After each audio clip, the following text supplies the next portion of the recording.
Hello everyone. आज से हम लोग UP triple SC junior assistant exam के भी प्रीवियस ईयर क्वेश्चन पेपर्स को एनालिसिस करना शुरू करेंगे। ठीक है, जिन लोगों को पेट के द्वारा इस बार मेंस देने का मौका मिला है, 5500 जो भी है अप्रॉक्सीमेट जो भी पोस्ट आई हुई है, उसका एग्ज़ाम की डेट कभी भी आ सकती है और बहुत टफ सिलेबस नहीं है। ठीक है, तो इसको भी देखा जा सकता है आराम से। तो हिंदी का पोर्शन, सामान्य बुद्धि परीक्षण, सामान्य जानकारी, computer IT development, UP special 100 number का क्वेश्चन पेपर है टोटल। तो धीरे धीरे हम लोग पार्ट वाइज पार्ट हर एक क्वेश्चन पेपर को पार्ट में डिवाइड करके देखेंगे। एक दो तो मैंने ऑलरेडी वीडियो डाला है। तो आज एक क्वेश्चन पेपर है मेरे पास जिसको मैंने सॉल्व किया है 27 अगस्त 2023 का। हम लोग क्वेश्चन देखेंगे प्लस क्वेश्चन किस टॉपिक पे है उस टॉपिक को भी पढ़ लेंगे उसी समय, तो बाद में कुछ देखने की ज़रूरत ही ना पड़े, यहीं पे टॉपिक भी कवर कर देंगे। तो शुरू करते हैं हम लोग हिंदी परिज्ञान एवं लेखन योग्यता से, पहला जिससे 30 क्वेश्चन आने हैं हम लोग के। ठीक है, तो लेट्स स्टार्ट। मूर्धन्य व्यंजन इसमें से कौन सा है? तो देखिए री, ट वर्ग और षटकोण वाला श मूर्धन्य व्यंजन है। अब इसको समझाने के लिए आपको पहले मुझे वर्णमाला समझाना पड़ेगा। तो चलिए, तो वर्णमाला क्या है? देखिए, भाषा संस्कृत के शब्द भाष से मिलकर बना है। ठीक है, भाष का अर्थ होता है बोलना। ठीक, भाषा की एक सार्थक इकाई क्या है? वाक्य है।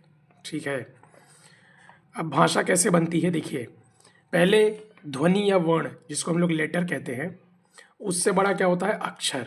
ठीक है, जैसे ध्वनि जैसे अ, ठीक है, और हर अक्षर में क्या होता है? अ शब्द जरूर आता है, जैसे क में अ जरूर आता है। तो ये सिंगुलर है, ये इससे मिल के बना है, क में अ जुड़ा है तो ये अक्षर बना है, सिलेबल। फिर अक्षरों से शब्द बनते हैं। ठीक है, और उससे फिर शब्दों से पद बनते हैं, मतलब छोटे छोटे स्टेटमेंट्स। उससे एक उपवाक्य बनता है जिसका कोई मतलब होता है। ठीक है, जैसे फ्रेज वेज हो गया आपका, उस उपवाक्य से हमको फिर वाक्य बनाते हैं। ठीक है, ढेर सारे 2-3 उपवाक्य मिलके एक सार्थक वाक्य बनाते हैं। तो इस प्रकार से ये मतलब बढ़ते हुए क्रम में है। सबसे पहले ध्वनि या वर्ण आएगा, फिर अक्षर आएगा, उससे बड़ा पद, पद से बड़ा पदबंध, पदबंध से बड़ा उपवाक्य और उपवाक्य से बड़ा वाक्य। तो सबसे छोटी इकाई क्या है? ध्वनि या वर्ण है, और सबसे बड़ी इकाई भाषा की क्या है? वाक्य है। तो वाक्य भाषा की सार्थक इकाई है। ठीक है, वैसे समझते हैं हम लोग। जैसे राम 2 अक्षर से मिलके बना है, रा प्लस म, 2 अक्षर। तो र में देखिए क्या क्या है? र में प्लस आ जोड़ेंगे तो रा बनेगा, म में प्लस अ जोड़ेंगे तो म बनेगा। तो कितने वर्ण हो गए? ये 4 वर्ण हो गए, 1 2 3 4। तो 2 अक्षर 4 वर्ण हो गए। ठीक, अब हिंदी में उच्चारण के आधार पर 45 वर्ण होते हैं। ठीक है, जिस 45 वर्ण कैसे होते हैं? 10 स्वर होते हैं हमारे, अ आ ई उ ए ओ औ। ठीक है, और 35 व्यंजन होते हैं। ठीक है, लेखन के आधार पर 52 वर्ण होते हैं। ठीक है, 52 वर्ण। उच्चारण मतलब बोलने के आधार पर 45 होते हैं, 10 स्वर और 35 व्यंजन। और लेखन के आधार पर 13 स्वर होते हैं और 35 व्यंजन होते हैं और 4 संयुक्त व्यंजन होते हैं। ठीक है, अभी आगे देखते चलेंगे कैसे। तो यहाँ 10 स्वर आपने बताया, फिर यहाँ 13 क्यों? तो देखिए, जिसमें उच्चारण में री, अंग और अह, ठीक है, इसको हम लोग काउंट नहीं करते हैं उच्चारण वाले वर्ण में। ठीक है भाई, होगा कोई इसका लॉजिक। और 13 स्वर में इसको काउंट करते हैं, तो टोटल 10 स्वर तो पहले से थे, री, अंग और अ, ये 3 स्वर को भी हम काउंट करेंगे तो ये 13 स्वर, 35 व्यंजन तो पहले भी थे और 4 संयुक्त व्यंजन। संयुक्त व्यंजन क्या होते हैं? जैसे ये छ, छ को हम कैसे लिख सकते हैं? क प्लस श, श ऐसे बनता है। त्र अगर लिखना है हमें तो त प्लस र, त्र। ज्ञ लिखना है हमें तो ज में हलंत प्लस ज्ञ, ज्ञ। और फिर श्र, श्र से लिखना है स बड़ा श हलंत प्लस र, श्र। मतलब कि ये संयुक्त रूप से ही पाए जाते हैं। ठीक है, अगर हमें वर्णमाला, अगर हमें इसको शब्दकोश में भी श्र छ को खोजना पड़ेगा, अगर हमें खोजना है कोई शब्द छतरी, तो हमें क प्लस छ, श, ये ऐसे खोजना पड़ेगा। डायरेक्ट ये हमें ऐसे नहीं मिलने वाला है। ठीक है, चलिए, 35 व्यंजन क्या होता है ये तो हम लोगों ने बचपन में पढ़ा है, आज फिर पढ़ते हैं। क वर्ग में आते हैं क ख ग घ ङ, च वर्ग में च छ ज झ ञ, ट वर्ग में ट ठ ड ढ ण, त वर्ग में त थ द ध न, प वर्ग में प फ ब भ म। अंतःस्थः व्यंजन कौन से होते हैं? य र ल व। य र ल व क्या है? अंतःस्थः व्यंजन। जिन वर्णों के का उच्चारण पारंपरिक वर्णमाला के बीच अर्थात स्वरों व व्यंजनों के बीच स्थित होता है, जैसे स्वर हैं और व्यंजन, उन दोनों के बीच में जो वर्ण आते हैं उसे कहते हैं अंतःस्थः व्यंजन। ठीक है, तो ये अंतःस्थः व्यंजन कहाँ लाई करते हैं हम लोग के? बिटवीन स्वर एंड व्यंजन। अब इसमें देखिए दो और शब्द होते हैं। एक होता है ड। ड एक ऐसे भी लिखा जाता है एक बिंदु के साथ, और ढ भी ऐसे लिखा जाता है ऐसे एक बिंदु के साथ। इसको द्विगुण व्यंजन कहते हैं क्योंकि दो प्रकार से ये लिखा जा सकता है। ठीक है, अब जैसा कि हमने वो भी बात की थी ऊपर में संयुक्त व्यंजन के बारे में। तो संयुक्त व्यंजन क्या है? देखिए संयुक्त व्यंजन अभी मैंने बताया ना, दो वर्णों के मेल से मिलकर बना है, क प्लस श, त प्लस र, ज प्लस य, र श प्लस र। तो ये हो गया संयुक्त व्यंजन। लेखन के बजाय उच्चारण के आधार पर की गई वर्ण गणना को ज़्यादा उपयुक्त माना जाता है। समझ रहे हैं? लेखन के बजाय उच्चारण का देखिए ज़्यादा महत्व है। उच्चारण करके जो ध्वनि का मेन मतलब उच्चारण से पड़ता है, लेखन से नहीं, इसीलिए उच्चारण को ज़्यादा महत्व दिया जाता है। उच्चारण के आधार पर हिंदी में वर्णों की कुल संख्या 47 है। 10 स्वर हमें पता है, 37 व्यंजन है। 37 व्यंजन कैसे हो गए? देखिए 35 तो मूल थे और 2 आगत व्यंजन होते हैं। ठीक है, ये होगा कोई लॉजिक इसका। 2 आगत व्यंजन ज और फ, क्योंकि ये विदेश से आए हुए हैं व्यंजन। जैसे अभी आगे देखेंगे क्यों इनको महत्व दिया जा रहा है। जैसे विदेश से आगत गृहीत ध्वनियाँ, अरबी फारसी में जैसे अ पे नुक्ता लगा है, क पे नुक्ता, ख पे नुक्ता, ग पे नुक्ता, ज पे नुक्ता, फ पे नुक्ता, तो ये तल बिंदु या नुक्ता वाले जो वर्ण हैं ये विदेश से आए हैं, अरबी या फारसी भाषा के। और अंग्रेजी में ये आ, ये जैसे ला लिखते हैं हम लोग ना, ला ऐसे लिखा आएगा। तो ये जो शब्द है अर्धचंद्र बिंदु वाले जो भी वर्ण होते हैं वो अंग्रेजी से आए हुए हैं, अंग्रेजी शब्द से जुड़ आए हुए हैं, विदेश से आगत हैं। तो इनको भी हम लोग 2 आगत व्यंजन में जोड़ते हैं। तो टोटल हम लोग 35 तो हिंदी के मूल व्यंजन है ही, प्लस में 2 आगत व्यंजन भी जोड़ लेते हैं उच्चारण के आधार पर। ठीक है, ये लिखने के आधार पर हम नहीं लिखते इसको, उच्चारण के आधार पर। यहाँ ध्यान दीजिएगा, उच्चारण के लिए हम इसको यूज़ कर लेते हैं। ठीक है, अब आइए सबसे पहले हम लोग स्वर के बारे में पढ़ते हैं। स्वर क्या होता है? स्वर को वॉवेल्स कहते हैं, इंग्लिश में पता ही है आपको। स्वतंत्र रूप से बोले जाने वाले वर्ण को स्वर कहते हैं। स्वर की संख्या 13 होती है। उच्चारण की दृष्टि में सिर्फ 10 होते हैं, जैसा कि हमने पढ़ा था। हमने री, अंग और अह को उच्चारण की दृष्टि से काउंट नहीं किया है। ठीक है, सिर्फ 10 को काउंट किया है, उसको सिर्फ लेखन की दृष्टि में देखा जाता है। अब देखिए स्वरों का वर्गीकरण कैसे किया जाता है। देखिए स्वरों का वर्गीकरण टोटल 7 प्रकार से किया गया है। ठीक है, मात्रा उच्चारण काल के आधार पर देखिए कैसे होते हैं 3 प्रकार। ह्रस्व स्वर, दीर्घ स्वर, प्लुत स्वर। ह्रस्व स्वर क्या होते हैं? एक मात्रा वाले होते हैं, जैसे अ, ई, उ। अ छोटा ई छोटा उ, उच्चारण में कम समय लगता है इसमें। दीर्घ स्वर क्या होता है? 2 मात्रा वाले, आ, ई, उ, ए, ओ, औ, आ। उच्चारण में ह्रस्व स्वर से अधिक समय लगता है। ठीक है, प्लुत स्वर क्या होता है? जिनके उच्चारण में दीर्घ स्वर से भी अधिक समय लगता है। किसी को पुकारने या नाटक के संवाद में प्रयोग होता है, जैसे राम, राम। ठीक है, ये होता है। फिर दूसरे में जीव के प्रयोग के आधार पर भी देखा जाता है वर्गीकरण। मुख द्वार खुलने के आधार पर, ओठों की स्थिति के आधार पर, हवा के नाक व मुंह से निकलने के आधार पर, घोषत्व के आधार पर, प्राणत्व के आधार पर। जीव के प्रयोग के आधार पर देखिए 3 प्रकार, अग्र स्वर, मध्य स्वर, पश्च स्वर। स्वर उच्चारण जीभ के आगे भाग से होता है। प्रयास कीजिए। अग्र स्वर ई, ए। मध्य स्वर क्या होता है? मध्य भाग से जीभ के निकलता है, अ। प्रयास कीजिए, अ। पश्च स्वर पिछले भाग से निकलता है जीभ से, आ, ऊ, ओ, औ, आ। प्रयास कीजिए इसका, तब आप खुद ही समझ जाएंगे, बोलेंगे तब। मुख द्वार खुलने के आधार पर, ठीक है, मुख द्वार खुलने के आधार पर। विवृत मतलब ओपन, पूरा मुंह खुला हुआ। मुख का द्वार पूरा खुलता है जिन स्वरों के उच्चारण से, वो होता है जैसे आ। अर्धविवृत मतलब हाफ ओपन, आधा मुंह खुला होता है, अ, ए, औ, आ। ठीक है। अर्ध संवृत हाफ क्लोज्ड, ए ओ संवृत्त मतलब बंद, बंद करके भी मुंह बोल सकते हैं, ई ऊ। ठीक है, तो ये हो गया हमारे मुख द्वार के खुलने के आधार पर स्वरों का वर्गीकरण। अब ओठों की स्थिति के आधार पर आवृतमुखी, वृत्तमुखी। वृत्त तो मतलब हमको पता है गोला होता है, जिसके उच्चारण में ओठ गोलाकार नहीं होता, अवृत होता है, जैसे अ आ ई ए। वृत्तमुखी उच्चारण में ओठ वृत्तमुखी या गोलाकार होते हैं, जैसे ऊ ओ आ। बोल के देखिए एक बार, बोल के ओठ की स्थिति के आधार पर अवृत्तमुखी और वृत्तमुखी। मुख द्वार खुलने के आधार पर विवृत, अर्धविवृत, अर्धसंवृत, संवृत। जीभ के आधार पर आगे, मध्य और पश्च। ठीक है, अब एक और होता है हवा के मुंह व नाक से निकलने के आधार पर क्या होता है, निर्नुनासिक या मौखिक स्वर, अनुनासिक स्वर। दो हिस्सों में बांटते हैं। हवा केवल मुंह से निकलती है, अ आ ई।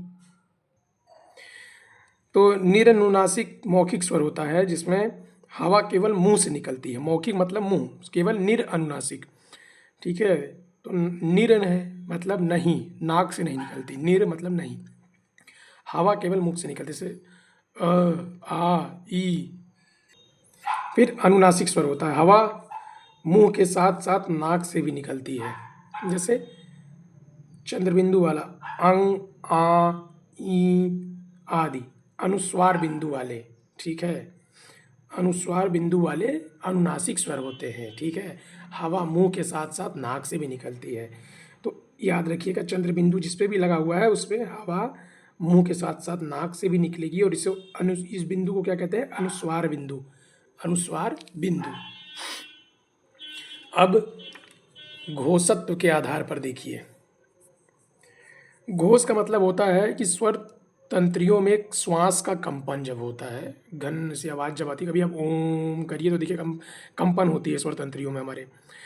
तो स्वर तंत्री में जब कंपन होता है तो सघोष ध्वनियाँ उत्पन्न होती हैं। ठीक है, सघोष, देखिए सघोष ध्वनियाँ उत्पन्न होती हैं। अब ये जो अघोष सघोष क्या है, ये हम आपको आगे वाले में भी बताएंगे, फिर आप यहाँ समझ जाएंगे।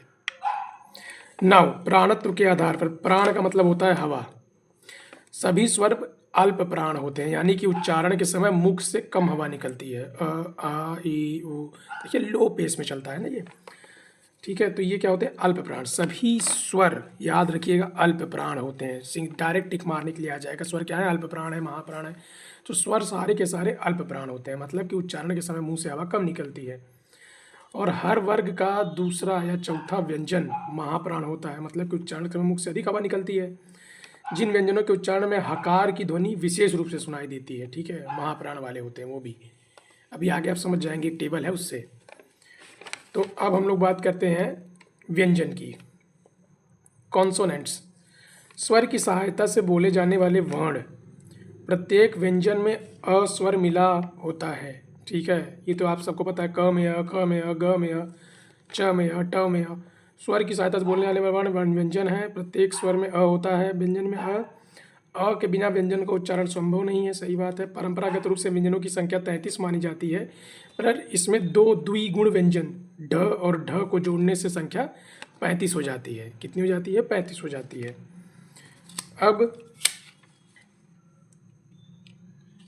वर्गीकरण कैसे है आप समझिए। स्पर्श व्यंजन, जिन व्यंजनों के उच्चारण से, ये व्यंजन का वर्गीकरण है, ध्यान दीजिएगा। जिन व्यंजन के उच्चारण के समय हवा फेफड़ों से निकलते हुए मुंह के किसी स्थान विशेष, कंठ, तालु, मूर्धा, दांत या होठ का स्पर्श करते हुए निकले। देखिए कंठ मतलब तो गला, तालु मतलब ऊपर का भाग, जीभ के ऊपर का भाग जो होता है तालु, मूर्धा जीभ के ऊपर का भाग पर पीछे का हिस्सा, दांत, होठ का स्पर्श करते हुए निकले।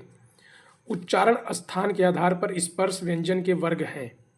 ठीक है, क वर्ग कंठ, क ख ग घ अंग, अगर गले से आवाज आएगी। च वर्ग देखिए तालु से, च छ ज झ ञ।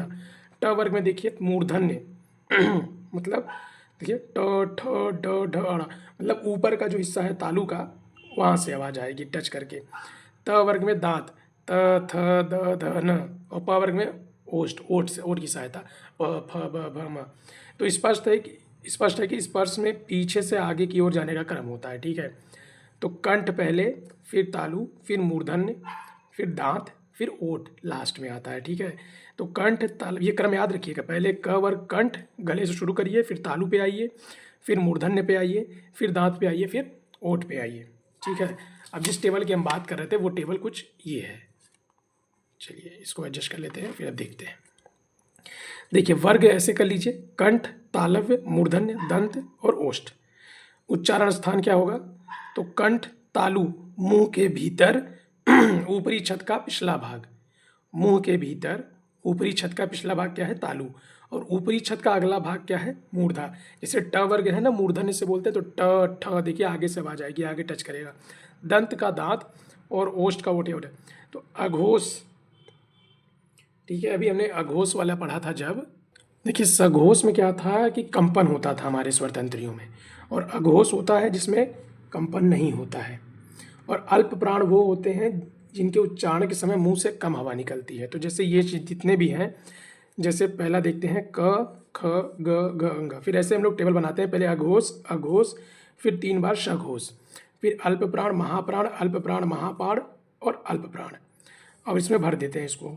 तो कंठ वाले में हमें पता है क वर्ग था, तो क ख ग घ अंग। तालु वाले में च वर्ग था, च छ ज झ ञ। मूर्धा में ट ठ ड ढ अण। और दांत में त थ द ध न। और ओष्ठ में प फ ब भ म। अब हम लोग चलते हैं, अब आपको समझ में आया होगा कि मूर्धन्य व्यंजन में जो देखिए ट वर्ग है ना, ऑप्शन में ट वर्ग था। ये री देखिए, ये तो स्वर है, और ये श जो है ये उसमें संघर्षी है, ये एक्सेप्शन है, ठीक है। ये आगे भी हम पढ़ेंगे कि ये भी होता है। लेकिन अगर आपको कोई वर्ग मिल जाएगा, जैसे ट वर्ग मिल गया, तो आपको तुरंत पता चल जाएगा कि ये मूर्धन्य है। आपको क वर्ग मिल जाएगा तो आपको पता चल जाएगा कि ये कंठ से है।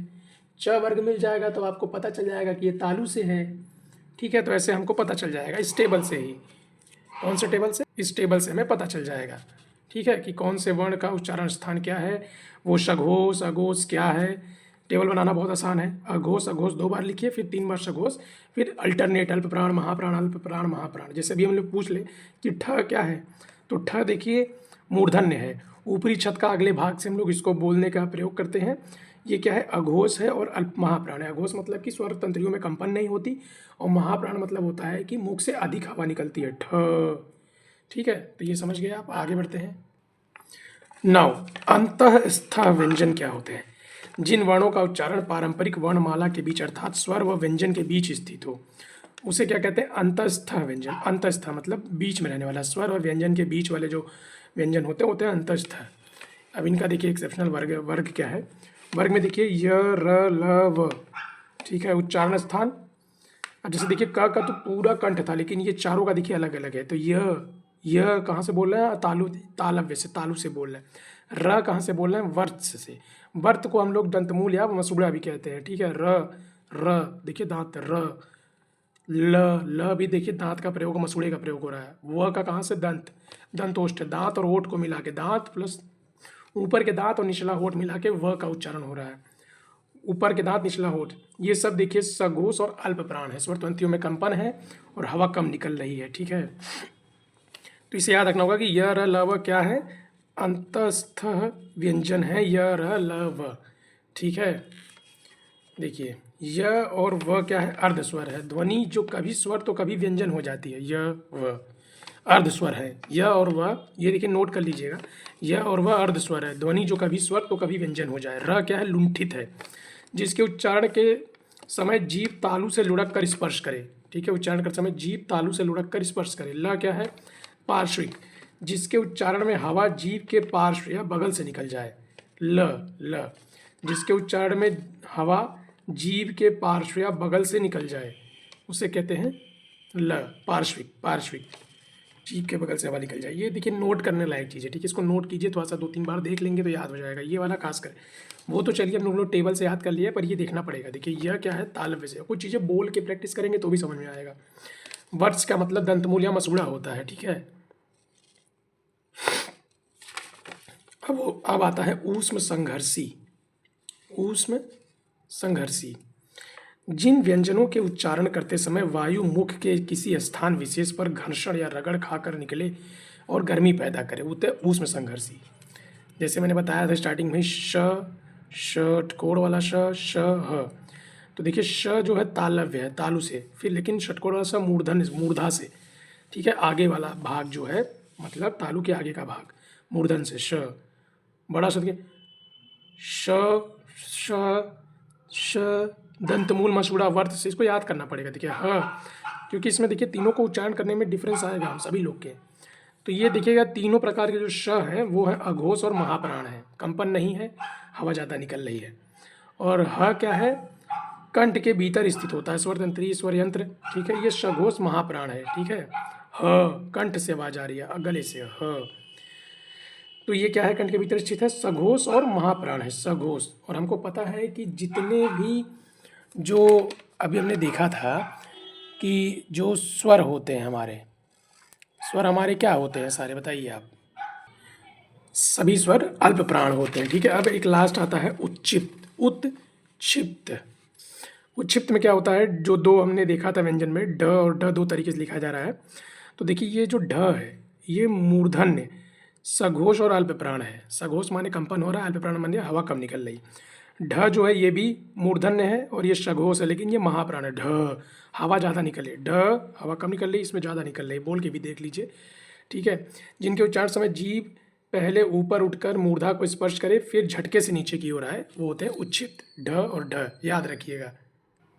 ना वर्णों के उच्चारण का स्थान, तो कंठ से अ, आ, अंग, क वर्ग और ह, ये नोट कर लीजिए आप लोग, ठीक है। गले से क्या है, कंठ से है अ, आ, अह, क वर्ग और ह, ये गले से आवाज आती है। तालु से क्या है, तालु से तो देखिए च वर्ग है, ये तो पता ही हम लोग को, ई य और श, यश, तालु यश, यश याद रखिएगा, तालु यस, ई यस, ठीक है। शुरुआत कहाँ से हो रही है, गले से हो रही, तो आ अंग होगा, क वर्ग होगा और ह। मूर्धा से क्या है, मूर्धा से देखिए री, ट वर्ग और श। अभी यही क्वेश्चन था जो हमने देखा था इसमें, अगर आप देखेंगे तो ये पूछ रहा है ना मूर्धन व्यंजन क्या है, तो यहीं से डायरेक्ट क्वेश्चन है, री, ट वर्ग और श, षटकोण वाला स, तो ये मूर्धा वाला, ठीक है। दंत से, दांत से क्या है, त वर्ग और श है, त वर्ग और स। ओठ से क्या है, ऊ, बड़ा ऊ और प वर्ग, ठीक है, त वर्ग दांत से और श है। ओष्ठ से क्या है, ऊ है, बड़ा ऊ है, प वर्ग है। नासिका, नाक से क्या है, अंग, ड, इया, अड़ और नम, नाक से, सभी पता भी चल रहा है। कंठ और तालु, गला और तालु से मिला के ए बनता है। ओठ और गले से क्या बनता है, ओ आओ आ, गले से बन रहा है। कंठ और तालु से ए बन रहा है। दंत, दांत व ओठ मिला के ओ बन रहा है, दंतोष्ठ है। दंत मूल से र और ल। तो चलिए ये हमने एक पहला क्वेश्चन डिस्कस किया है जूनियर असिस्टेंट का, और उस क्वेश्चन के पूरे बैकग्राउंड को भी हमने डिस्कस कर लिया है, ठीक है।